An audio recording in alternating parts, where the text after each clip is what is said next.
bien, quand on tire le miel d'une ruche, il faut y aller d'abord bien habillé.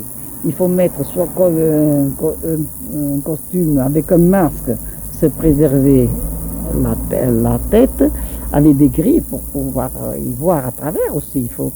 C'est une combinaison, il faut regarder que de ne pas mettre les chaussettes sur le pantalon, en bas pour un homme, pour pas qu'elles vous montent dans le pantalon. Si elles sont prisonnières, elles vous piquent, si vous les faites prisonnières. Oui, bien sûr. Alors vous allez, une fois bien équipé, il ne faut pas faire de bruit non plus. Vous allez faire quelques jets de fumée devant sur le plateau pour les avertir.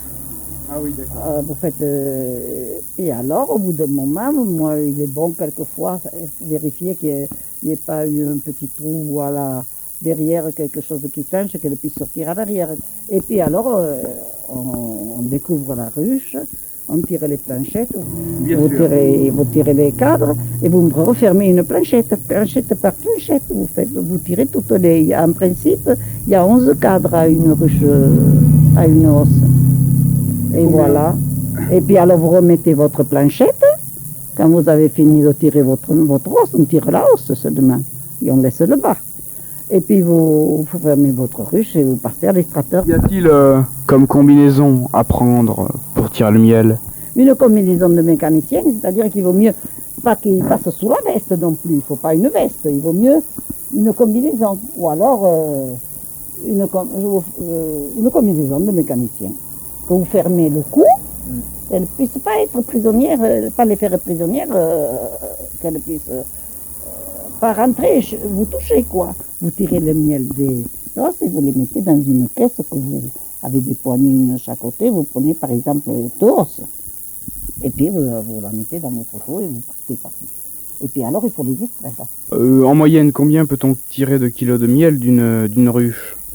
En moyenne, une ruche bien soignée, bien équipée, on peut tirer 10 cadres, ou 10 cadres, on les fait 10 cadres maintenant.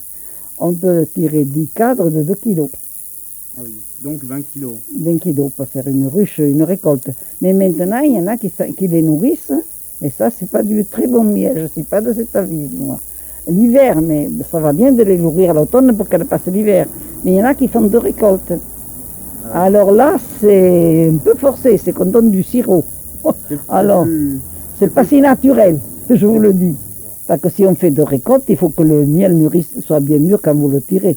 Parce qu'ils mettent de l'eau, les abeilles le déluent. Alors, si on fait de récolte, à mon avis, il y en a qui font de récolte, c'est qu'il faut alors, le miel est moins bon, à mon avis. On y met combien de temps pour tirer le miel d'une ruche comme ça? On peut y mettre beaucoup de temps? On ne met pas tellement longtemps. Si on est deux, ça va assez vite pour tirer des cadres. Oui, bien sûr. Si on est deux, il vaut mieux être deux. Moi, il y en a qui le tirent seul. Mais moi, je trouve qu'il vaut mieux être deux, c'est plus prudent. On a des caisses à poignées, qu'on prend la caisse et puis on le passe à l'extracteur. Et on y remet les cadres, quand le miel est bien écouté. Voilà. Y a-t-il une différence je dirais, au niveau du goût du miel? Bon, ça dépend s'il est tiré de certaines fleurs ou d'autres. Est-ce qu'il y a des parfums qui changent ou pas? Ouais. Nous sommes dans un pays où il y a le pain.